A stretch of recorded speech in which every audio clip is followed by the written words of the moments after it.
Welcome to my video. আজ যে তোমাদের আমি খাবারের কথা বলবো, একটা জনপ্রিয় খাবার, তার নাম হলো, যেটা খেলে তোমাদের হতে পারে যে বাড়ির মধ্যে তোমরা পায়খানা করে ফেলতে পারো। আর স্টার্ট দ্য ভিডিও। ম্যাচিং করে খেলে ব্যাপারটা কিন্তু ম্যাচিং করে এই জন্যই খেতে ভালো লাগছে, কেন ওখানে একটা একদম পোকা ছিল। আর এই পোকা দেওয়া এই জিনিসটা, চাউমিনটা কত টাকায় পাওয়া যাচ্ছে আমি জানি না, বা এটা তুমি খেতে পারলে খেতে পারো। মাত্র মাত্র মাত্র 10 টাকার ভেতরে উনি কিভাবে দিচ্ছে।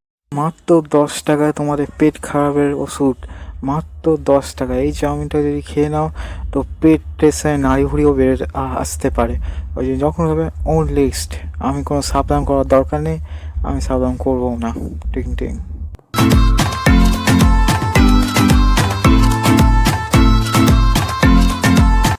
জ্যান্ত হাঙর মাছ, এই দাদাটা দুটোভাবে আমাদের খাওয়া শেখাচ্ছে, মুখ দিয়ে নাক দিয়ে। মানে এই চাউমিনটা যদি এতই সুস্বাদু হয় 10 টাকায়, ওই জন্য এই দাদাটা দুভাবে খাচ্ছে। এক নিয়ে পোঁত দিয়ে, নাক দিয়ে, মুখ দিয়ে, যেখান দিয়ে পাচ্ছে খেয়ে নিচ্ছে। আর যখন গলা আটকে যাচ্ছে তখন সামনে পুকুর আছে, এখানে বমি করে নিচ্ছে। এই দাদাটার খাওয়ার স্টাইল দেখে আমার একটা মনে এলো, হাঙর মাছকে যদি মাছ দেওয়া হয়, হাঙর মাছ এরমভাবেই খাবে, সেরমভাবেই খাচ্ছে। তো এই দাদাটার জন্য একটা তালি করে